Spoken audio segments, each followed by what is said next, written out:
In case you missed it, last time on Farm2Table TV, we headed south of Paris with Jennifer Dwyer to get a tour of the Emma Grace Bed and Breakfast in Cooper, and then got the lowdown of what's going on at the Atlas Homestead, before doing a little fishing at Cooper Lake State Park with Texas All Outdoors. While I give a big shout out to our sponsors, I gotta tell ya, I've got a passion for hunting, fishing, gardening, cooking, and well, mostly eating. So I'll be heading out from the Valley of the Sun and traveling on the back roads of America on an exciting and culturally rich journey to seek out local farmers markets all across America. Where in each episode, I'll take you to some of America's most incredible destinations as I venture out on a personal journey to discover, understand, and be immersed in the social movement that promotes supporting local agriculture, cultivating a healthy community, and increasing access to affordable local food sources. As we meet local growers, farmers, and restaurateurs, we'll get behind the scenes to hear their stories and taste regional dishes at a Farm2Table TV dinner. On this episode of Farm2Table TV, La Tour Eiffel, troisième partie, that'd be Paris, Texas, Part 3 to you and me, we'll be headed back out to the Farmers and Artisan Market, Market Square in Paris, Texas, where we'll check in with BFT Ranch Beef, where Dr. Paul will educate us on the difference of grass-fed beef, and his daughter Meghan will talk a little bit about why they decided to market their beef at the Paris Farmers Market. While we're here in Paris, we'll go all natural with the Bingers at Paris Natural Farms, and we'll see what it's like to move out of the concrete jungle and into living the dream of market gardening. We'll get into some doc talk with Dr. Amanda Green of the Paris Regional Medical Center and discuss the health benefits of eating organic. If you've got a sweet tooth, you'll love our segment with Maggie McLean of the Quirky Bell Bakes, especially if you're looking for some pretty tasty gluten-free treats or desserts for those who are on a keto diet. And yes, it's finally time for our very first Farm2Table TV dinner, hosted by the BFT Ranch, where we'll get to enjoy some live music, break bread with our newfound friends, and spend time with family. So stay tuned to see what an amazing menu we've created from what each of the vendors here in Northeast Texas have provided for our Farm2Table TV dinner.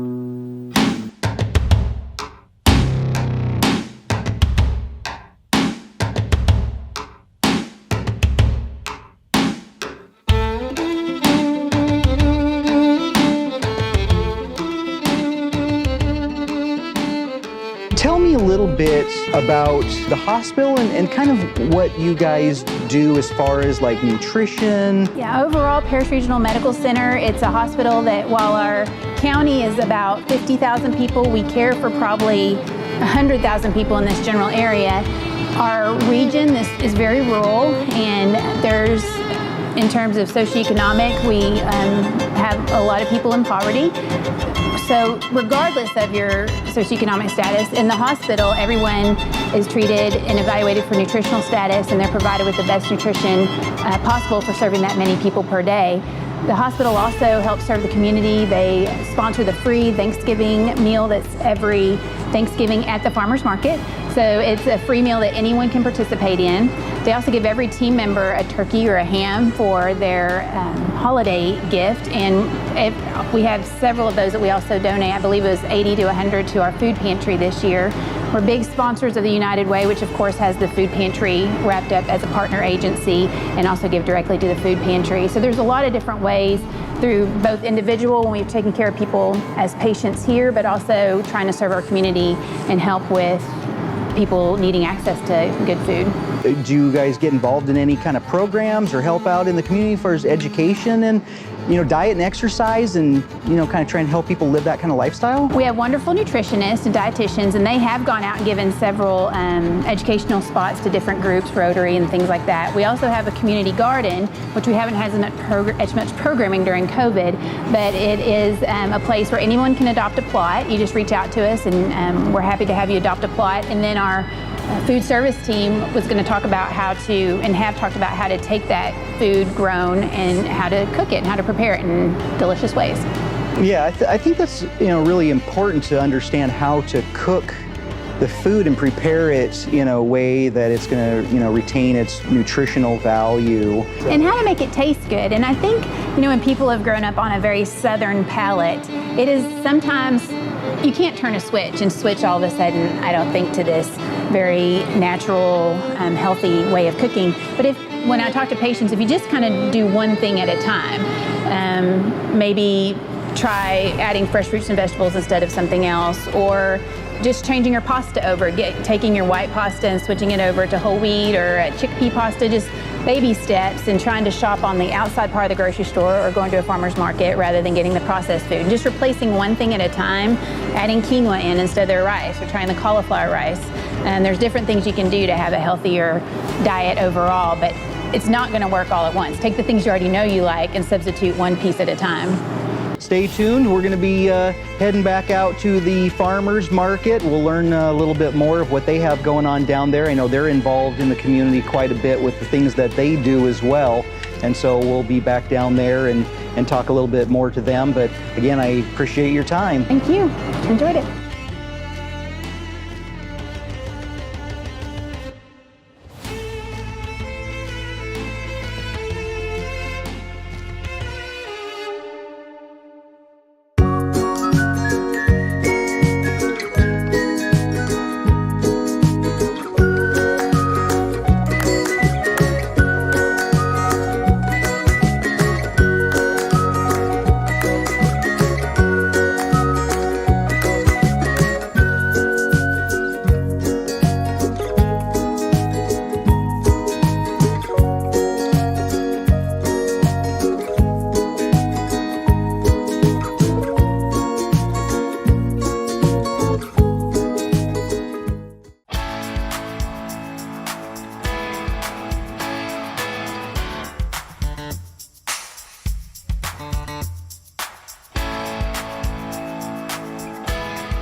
So the animals live on our ranch from birth until harvest, and that's important in that we are the stewards for their life throughout their life. The other thing about it is they are never in containment, and as they live their life, they kind of roam over the ranch the way nature intended without ever having to be held into a smaller area.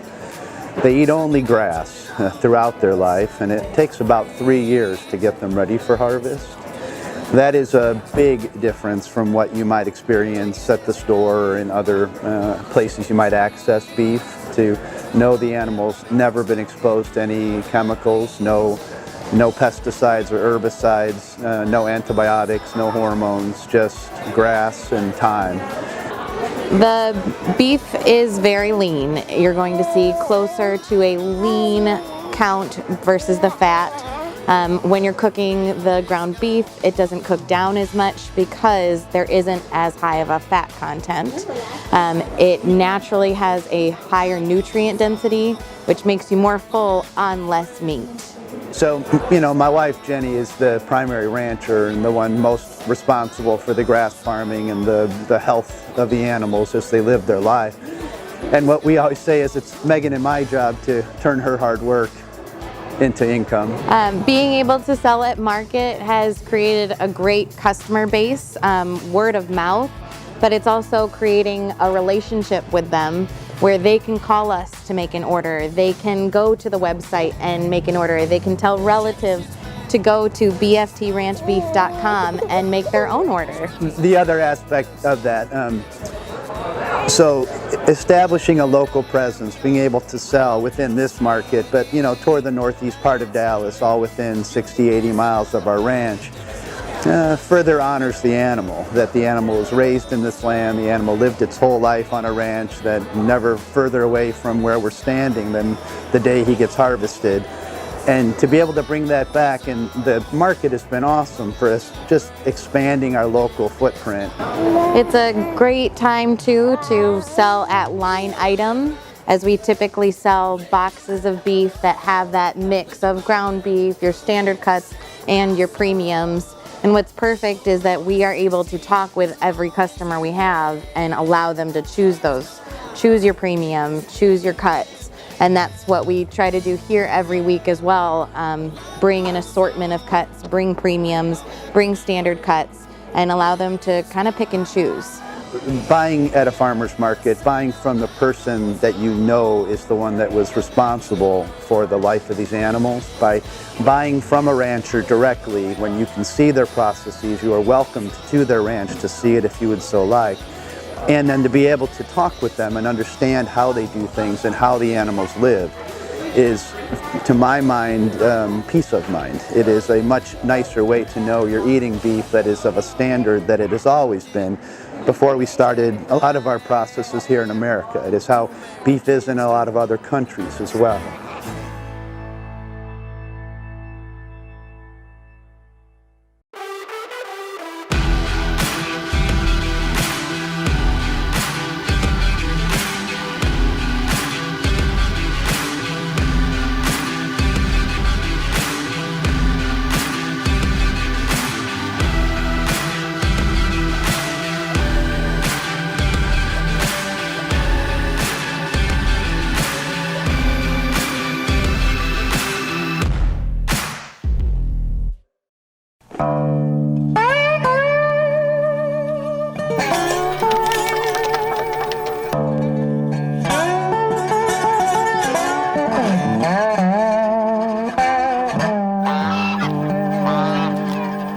Today we are with Kathy and Carl Binger of Pairee Natural Farms here in Pairee, Texas.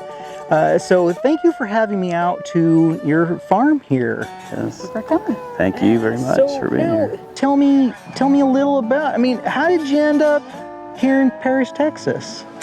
We get asked that question quite a bit. So we lived in Fort Worth, and every time we'd actually go up and visit the Pairee Farmers Market, we'd come up here to remodel, and we told them, hey, we bought some land and we're looking at moving up here, and they were saying, why would you move to Pairee, Texas? And so for us, it was, there's a lot more details than probably what I'll share, but it was to get out of the cities and to be able to start, growing our own food and produce. We've kind of had this goal to be able to have 80% of our food, know where 80% of our food comes from, at least, the source, know what's in it. Sure. And so we thought, well, we can start buying organically, but we could also start growing organically. And then that seed started sprouting and germinating, and I started to realize we could actually turn this into a business. And so we wanted to homestead, but then I started researching a lot about market gardening. And I was raised on a big ag farm using conventional practices, and I started researching this, and it just really started digging into my heart on something that we could do, and it's really exciting, it's romantic. It's a lot of work, and so that takes away from some of that romance. And so that's it in a nutshell. Of course, now we've been doing this for about a year and learning. We're still trying to find our, if we have a niche, in gardening, market gardening, I don't know that there's a niche really. You're going to be doing seasonal crops and everything. And so we're doing a little bit of everything. We're selling plants, vegetable plants, in the spring. So the whole plant, so if people have their own little patio garden or a garden that they have that they want to grow some stuff, so you sell that stuff? Yep, and so we're known as the plant people up at the farmers market. That's because that's where we first started. That was Tito. Puppy. He's what he's saying is, yeah. And so we were known as the plant people at first, and then that graduated into actually providing produce from that. And so we just started establishing a customer base through that, because people were, they loved our plants, they thought they were beautiful, and then we started bringing produce from those same plants that they're growing in larger quantities, and so they would start buying our produce, and so. But we also sell eggs. We have quail, jumbo Coturnix quail. We sell duck eggs. Those are a hot commodity right now. We cannot produce enough duck eggs. Really? Yeah, it's there's an allergen in chicken eggs that that we're finding out is not uncommon, and so people can have duck eggs or quail eggs. The quail eggs are more for a delicacy and for ethnic, a lot of different. And obviously, if you're making an omelet, it's easier to crack one duck egg or 2 duck eggs than to do 24 quail eggs. Yeah, that can be a challenge. You have some other animals here also. I see you got chickens over here. I saw some little goats over here. I haven't seen the pigs yet, but you mentioned pigs. Yeah, I'm going to say anybody who is looking into this, you may not want to be this aggressive on your first year, but it's really fun. We call it the funny farm because every month it feels like we're bringing, yeah, the fun farm. Maybe that's a better way to call it. Yeah, but we just keep adding to our farm, and it's we're trying to get into this permaculture where the animals are doing this for you. Like right now, that's where the chickens are and the goats. They're grazing and preparing the next plot for us, the garden plot. And so they're picking the bugs, they're eating the weeds, they're fertilizing it for us. And then we'll till that under and then make some beds out there. And then at the end of when that's done, then we'll put a cover crop in, send the chickens and the goats, maybe pigs back in there, and then they'll do their magic. And so it's kind of this, trying to use, the natural resources that are there for us. So learning that is quite a feat, but yeah, there's a little bit of a learning curve to it. So yeah, and you mentioned that you're in the future that you're looking to have a little fruit orchard over on the other side of the property. So what are you thinking about growing over there? Is this going to be a mixture of different trees? What are the types of fruit trees that would grow well around this area? Yeah, so we're going to probably about 75% will be peaches. We'll have 3 different varieties, so an early, a mid, and a late. So we have some production throughout the harvest seasons there. So about 75% of peach, and then we'll do some apple and some pear. Just probably 10% of that because we're going to have a 1-acre orchard to start out with. And then our kids, you just want to grow cherry trees and a fig tree. She loves her figs, so we got to do some figs. So there you go.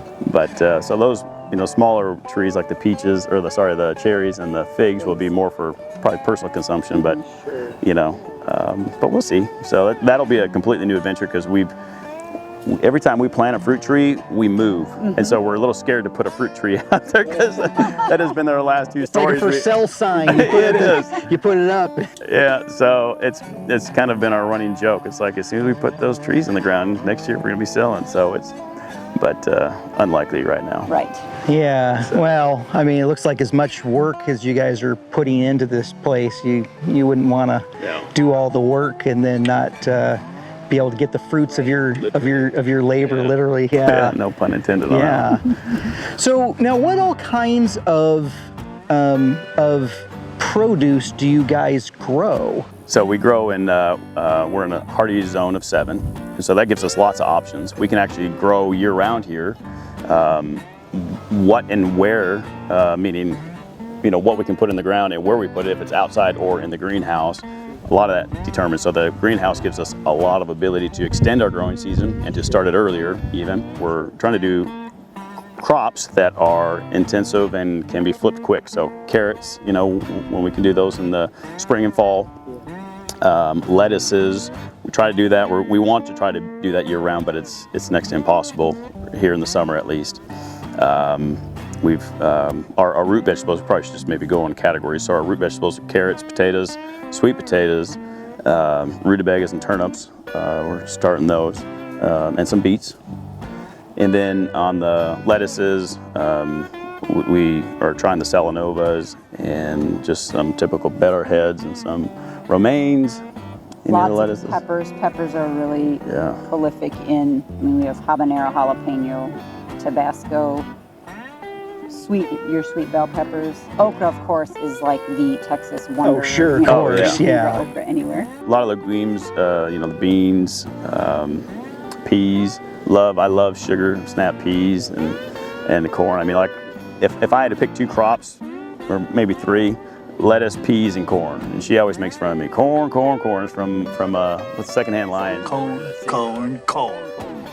Nothing but corn. We've also grown watermelon and cantaloupe and honeydew by accident, or a kind of honeydew. And cucumbers. Cucumbers, that's her favorite. So we grew. Tomatoes. Yep, and then Squashes, zucchini. Who can't grow zucchini? Well, I shouldn't say that. You can almost grow zucchini anywhere, it seems. Loofah sweet this year peas. We tried. Yeah, loofah has been one of our favorite produce. Maybe we'll show you some of that in a little bit. But that's have you heard of that? It's a gourd, but people usually don't eat it. You can. but it's actually an earth sponge. I'll show you a sponge in the house we have from it. But so it's, you know, they're right behind us here, but they're a large gourd, and then you dry them out and then take the seeds out and you bleach them because they get a little dirty from, you know, harvesting them. And then you dry them out and they're a sponge for you. A body sponge or a pot and pan sponge. Yeah, so it's nature's sponge. So that's been really enjoyable. It's our first year growing for them. We don't know who the lady is gave us these seeds, but we think she was an angel because she just dropped off a bag of loofah seeds, and I did the same thing. I'm like, what's a loofah? And you know, I'm like, I've been gardening for years, and I'm like, what's? And she's never come back. And so well, I've heard of a loofah, you know, but I mean, I don't know. I guess I don't know where it came from. It comes from Walmart. I don't know. Yeah. Or like Bath and Body Works or something. You know, I don't know. I think of sponge. Yes, I guess that's maybe where I thought they came from. You learn something new every day. Yeah, wow, that's super cool. Yeah, it is. Yeah, and we have some people up at the market that sell goat soap, and so they're really interested in this because, you know, for Christmas packages and things. Sure. And so, yeah. And they trellis. They can grow up to 30 feet, and so we want to grow or have this, you know, massive trellis where you can just walk under and pick or pick the fruit, and it's just be beautiful too, you know. Wow. So so I have a canopy of loofah, but and the flowers are beautiful. Yeah, and the flowers are gorgeous too on them.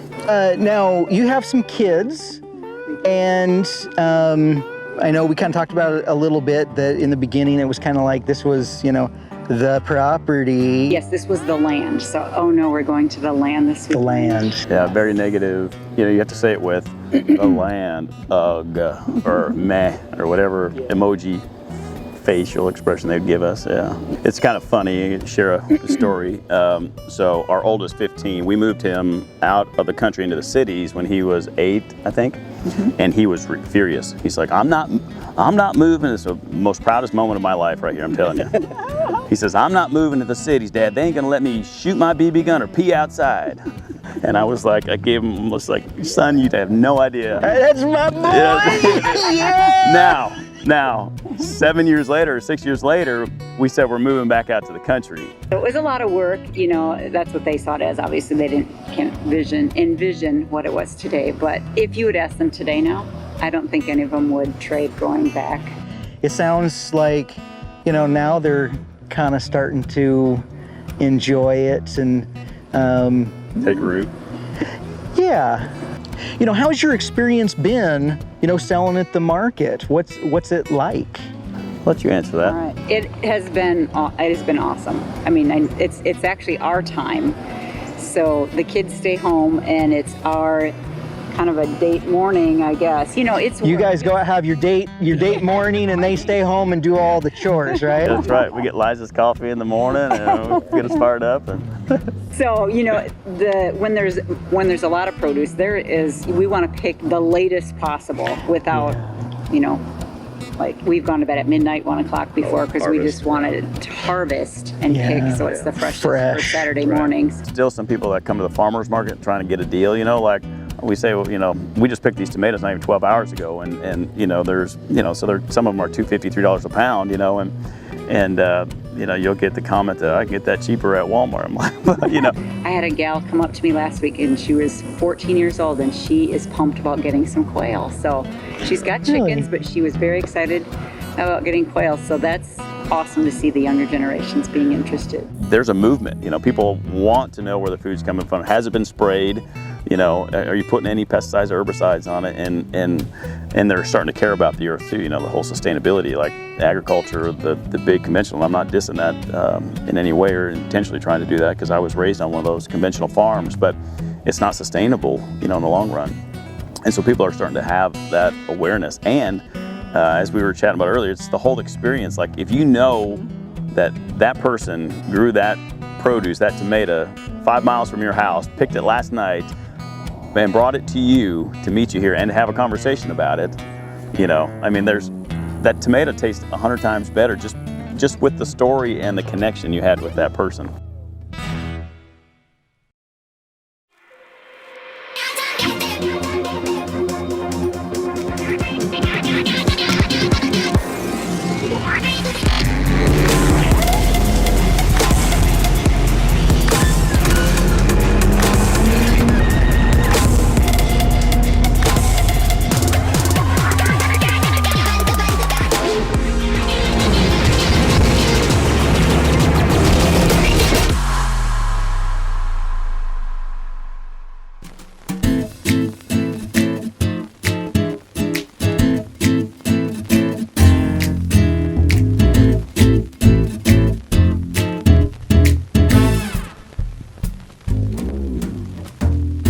So today we are with Maggie McLean with the Quirky Bell Bakes here in Paris, Texas. So tell me a little bit about the Quirky Bell Bakes, a kind of interesting name. So tell me about that. How did you come up with that? Yeah, where it came from. Hi, my interests are mile wide. Okay. And at one time I had an Etsy shop where I sewed. I had things that I was making, hand making and selling. I had kind of little quirky finds, antiques, vintage things, just kind of, it was a curated, all the things that I love. And the name of my shop was the Quirky Bell because we're in the South and my tastes are a little bit quirky. And then when I morphed into more of the food side, I just thought I already had all of these business things that said the Quirky Bell, and I thought, well, she bakes, so there you go, the Quirky Bell Bakes. Oh, that makes perfect sense. So along those lines, so the Quirky Bell Bakes. So now, tell me about the Quirky Bell Bakes. What do you bake? I started out really passionate about scones, and I'm still passionate about scones because it wasn't something that was really well known, but I love scones. So scones, cookies, bundt cakes. I do a lot of bundt cakes. I was gonna say just cakes, but bundt cakes are kind of my specialty. I do frosted cakes. What else do? I do a lot of allergy baking. Because if you are allergic to dairy or soy or corn or whatever, you can't just walk into the grocery store and get something. So we have a lot of food allergies in our family, and I really understand that pocket of not being able to just go into the grocery store and pick something up. And especially when it's your birthday cake or a special occasion. So I've tried to kind of hit that little niche that, if someone says, I can't have soy and corn, I will figure out a way to make something for them. So curious, so do you do anything that's gluten-free? Mm-hmm. We were talking about, allergen type things, so I was wondering if you did something. I do a lot of keto and paleo. About half of what I do, honestly, is gluten-free because it's a niche. Not everybody, you can't just go somewhere, even within our baking community, which I love. Most people are not comfortable doing gluten-free baking. I personally am allergic to wheat. So strange for a baker, I know, and I do taste my things, but it's a little pocket, and you want to be able to serve that community because it's really frustrating. You've got a 5-year-old who is going to a birthday party and wants to be able to have a cupcake, so we make those and they take their cupcake with them. But I do a lot of keto and paleo, both for diabetic and like people who are on a keto diet, but also I try to make sure whatever I'm doing is really delicious so that even my gluten-free customers, I do a snickerdoodle donut and it's keto, but my gluten-free people eat it like, even the people who eat wheat eat them like hotcakes. So trying to make things that are safe but are also really delicious, because if I'm going to eat something sweet myself, I want it to be fantastic. I try to really serve those people while also still doing the cupcakes and the scones and the cookies and all of the other sweet things. Yeah, so is that part of how you got into baking, was because of being allergic to wheat, kind of out of a necessity? Or just because I cook because I like to eat. Yes. So, that's... Yes. Baking is just different. It's just fun. Yeah. So now it really had nothing to do with allergies at all. It's just, if you love food. If you love food, you cook.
I guess for starters, I want to thank Paul and Jennifer for.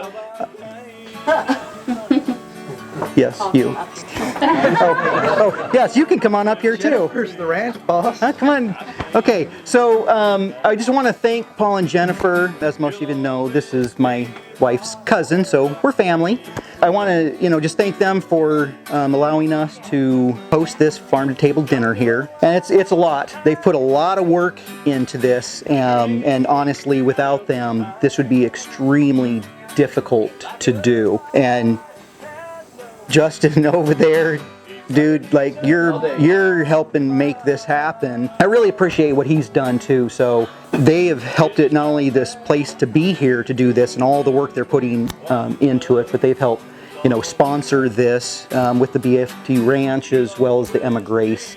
And although the people from the Paris Regional Medical Center aren't here, I want to thank them as well because they are also a sponsor, and it was really fun to sit down and talk to them about how they're really want to focus on healthy living and healthy eating habits and the education and cooperation with the community that they serve. And I also want to thank all the vendors as well for allowing me to come out to your farms, your ranches, your homes, your businesses, and for allowing me to get to know each one of you. You're fabulous people, and I really truly appreciate getting to know each one of you. So with that being said, I will let Jennifer kind of talk a little bit about the other logistics. We have 3 ladies from the FFA, Cooper FFA here to help us out tonight. Come on out.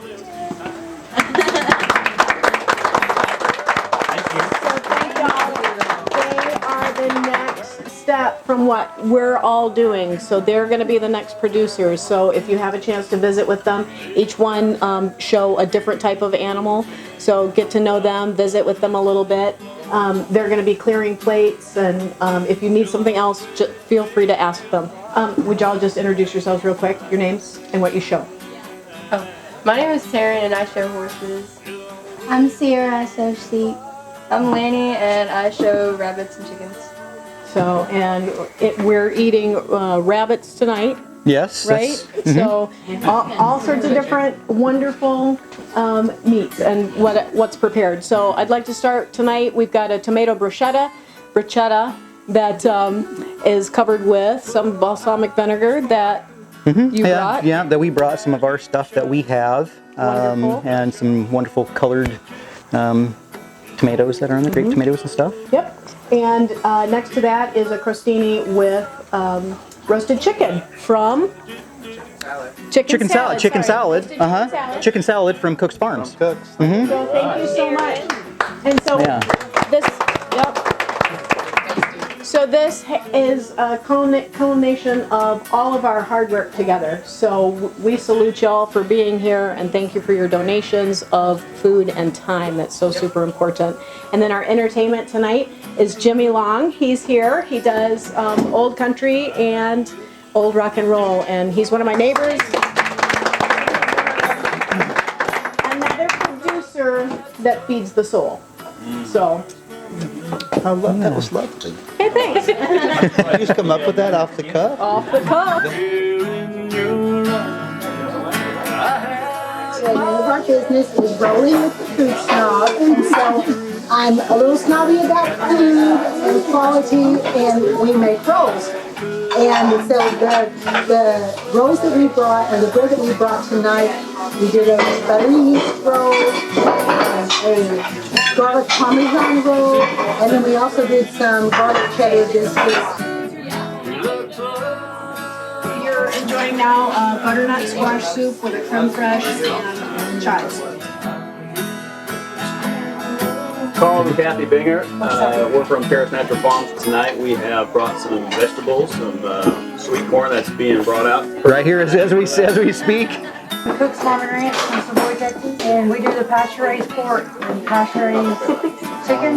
Darling, I wish a lot of years. This is part of our brisket. I'm carving that up. You still got another entree to go.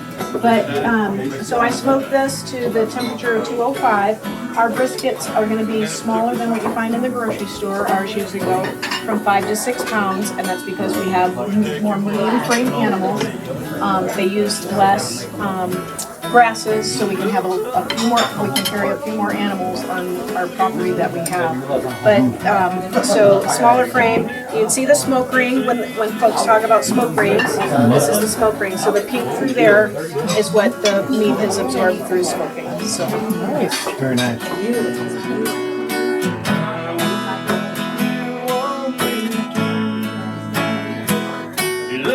I'm Justin Anderson, and that's my husband Will, and we are Atlas Homestead, and we brought rabbit 2 ways this evening.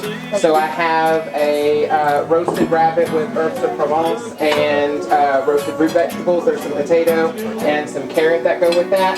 And then Tammy, she has a lemon pepper and garlic with roasted mushrooms.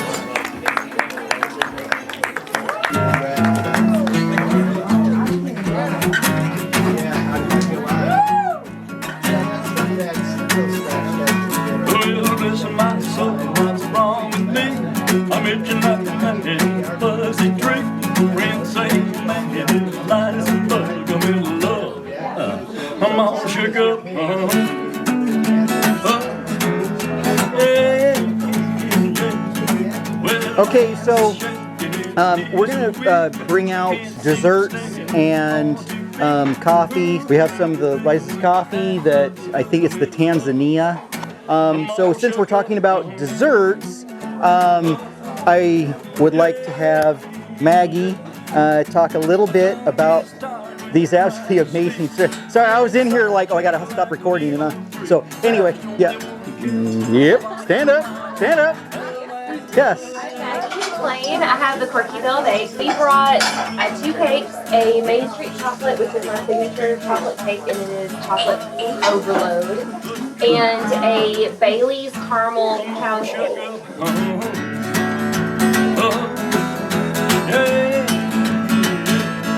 Well, please don't ask me what's on my mind. I'm a little mixed up, but I'm feeling fine. Smooth girl, I love best. My heart beats so it scares me that she touching my neck. She's like God, but it's so fine, 'cause I ain't no spot. I'm proud to say that she's buttercup, a little love. I'm all shook up. Whoa. Yeah, yeah.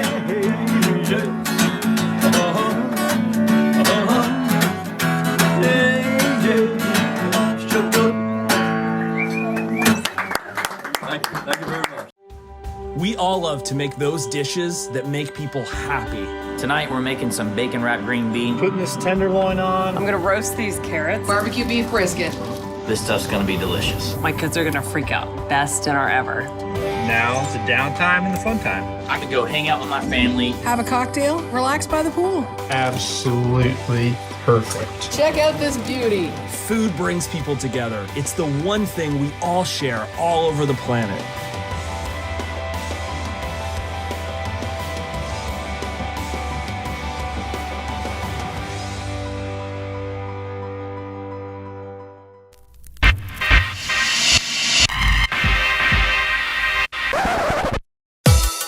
To all my healthy hustlers out there, this is a song about green smoothies and doing the right thing. Yo, once upon a time I read a little green book. It was written by my mother about the journey we took. It discussed all of our downfalls and what we did right. You could find it at the store, the book's called Green for Life. Now pretty darn quick it became obvious that adding greens to your diet was an excellent plus. After learning the facts, I wanted to see how it would weather. I bought a huge box of greens and a Vitamix blender. Blended a smoothie and took one big sip, and now green smoothies and I are joined at the hip. Joined at the hip. I'm a green smoothie hustler. I blend kale and arugula. My green smoothies, they taste so bomb. I peddle green drinks to everyone. I'm a fan of everything that's green. I'm making smoothies like you never seen. Blend up some spinach and a prickly pear. Give it a try, homie, if you dare. I'm the green smoothie hustler. That's right, kale and arugula. This elixir makes you feel good. I'm slinging smoothies in your neighborhood. What good is a message if it's kept to yourself? It's like a dusty old cabbage that's stuck on the shelf. Once I learned how good this was, I could no longer hide it. The power of greens with tasty sweet fruit behind it. An idea to hustle what I got. Other people market everything from ice cream to pie. If dealers can do it, then why couldn't I? My product is better and I'm a fun, healthy guy. I'm the green smoothie hustler. I blend kale and arugula. My green smoothies, they taste so bomb. I peddle green drinks to everyone. I'm a fan of everything that's green. I put nettles in my blend machine. Add fruit to increase the yum. To wake you up from your social numb. Green smoothie hustler. Kale and arugula. Blending everything that's green in my Vitamix machine. And now you know what I like to do. Blend smoothies for me and you. A revolution is on the brinkin'. It's gonna change what everybody's drinking. Pick up some greens and a bunch of fruit and start hustling your neighborhood. Be proud of your jar of muck and spread the words that green smoothies rock. Go be a green smoothie hustler. Go blend some kale with arugula. Smoothies will make you feel good. Don't give me that shoulda, woulda, could. Green smoothie hustler. Mix basil with some papaya or collards and an Asian pear. And take a sip like you just don't care. Yo, don't give me that shoulda, woulda, could. Just don't give it to me. I don't want it. Take it back. We are the raw food kids. What did you think this is?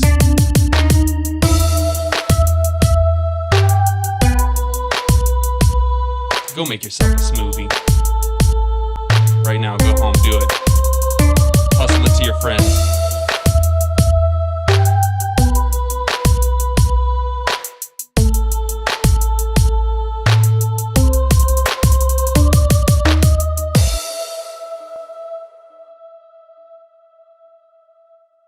Well, that's it for our 3-part pilot episode of Farm2Table TV here in Paris, Texas. But the good news is that we'll be back at it again shortly with the rest of Season 1.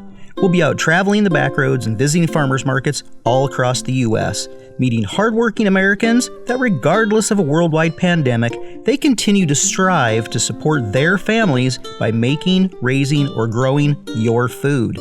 So the next time you decide to go shopping for your family, go out to your very own garden. Learn to hunt or fish. And if that's not your thing, visit a local farm or farmer's market. And remember that buying local is not only sustainable, but it's also delicious. To keep up on what we're up to get exclusive deals from our partners, find some pretty amazing recipes, and get tips and tricks on hunting, fishing, cooking, gardening, and all sorts of other things, be sure to visit the Farm2Table TV website.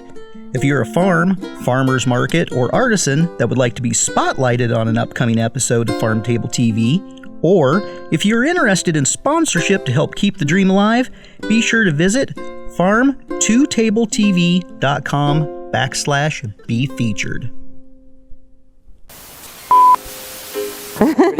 Ready, and Tell me a little bit about the ranch itself. How many acres you have? How many cows do you have? How long have you been doing this? You know, they know the cuts. Meghan,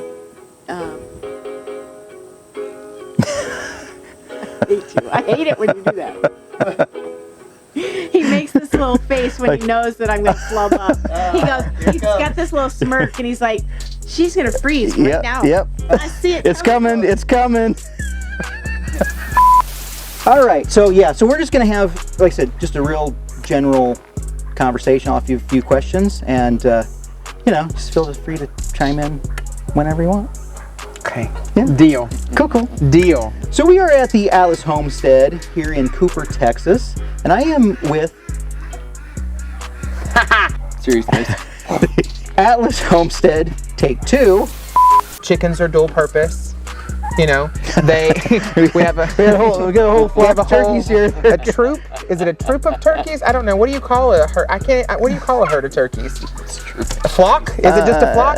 No, It's a gaggle of geese. It's a whole bunch of turkeys. I haven't ventured off into yak territory. But you do have a water buffalo. I do. We do have Maximus, the Asian water buffalo. We're teaching him to ride under saddle. Or I guess I'm the one under the saddle. So today we are with Maggie McLean of the Cut.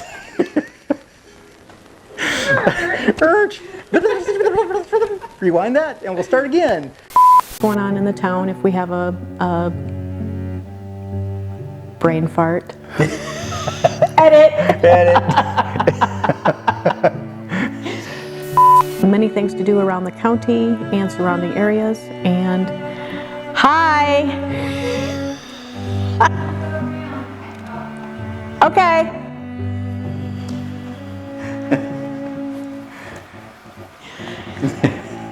All right, continuing. Our first room here is the botanical room, and once you come in and visit with us. Okay, go ahead and say that over again. If you want, you don't have to. We've got some other lovely finishes. Everything has been sourced locally within 100 miles. All of our pieces, all of our furniture, our our tile, our tradesmen. Go ahead. You can just start. Okay, take 2. To fit the room size, hence the name Botanical Room. What else do you want to hear? That's plenty. That's good. Say it again. Go over. Do it again. Do it again, just like that. This is my favorite room because as a rancher at heart and by profession, this is called the ranch room. So let's take a look at this room. Say that again. Room number 1 is the Moulin Rouge suite. It's a honeymoon suite, perfect for couples and for that special event evening. This room is the only room that has its own fireplace. We've got a very comfortable high count sheet set. That sounds so sexy. Okay, maybe we'll cut. Bloopers, take 1. Okay, let's try that again. Do I have to walk out again? Yes. God. We'll do it over again. Sex sells. Exactly. Here, if you want to have a great time for a week, here. All 1-800. Woo. Okay, all right. You got to bring your own date, though. All right, so we are with the Bingers with the Paris Natural Farms, take 1. So today we are with, I almost called you Karen again, Kathy. We'll just kind of roll into that, and I'm just going to ask you some basic questions, and feel free to, just improv. Yeah, it's better just to kind of make it up as you go. Is there a waiver that I'm signing off on anything that comes out of my mouth? Can't be held against me. I'm just kidding. You probably need that for your wife if you're anything like me. So we're in a zone 7 hardiness zone. Zone 7 is ours. We can put the dog in if we need to see how annoying he can be, but it's all good. So that's what the editing's for. Yeah, right. Try to make your work easier. So zone 7 is what we grow here, or can grow in. He's just lock in step with everything I say. Yeah. I apologize in advance. Yeah. Or come out and enjoy the evening in the garden space. Okay, let's try that. God, I hate this. Without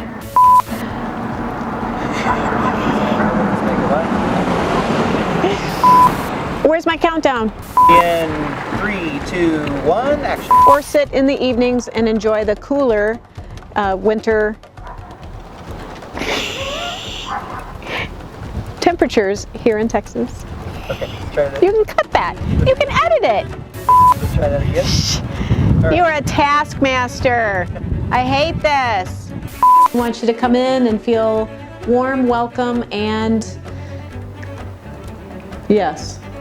Warm welcome and what? Warm welcome and wonderful. Our final room is inspired after the North Woods. We had plenty of vacations that made us feel warm and cozy. I hate you. Same damn thing. I just had this conversation with her. This room was inspired by our many wonderful family vacations taken in the northern portion of Minnesota. We hope you find it as campy as we feel it to be.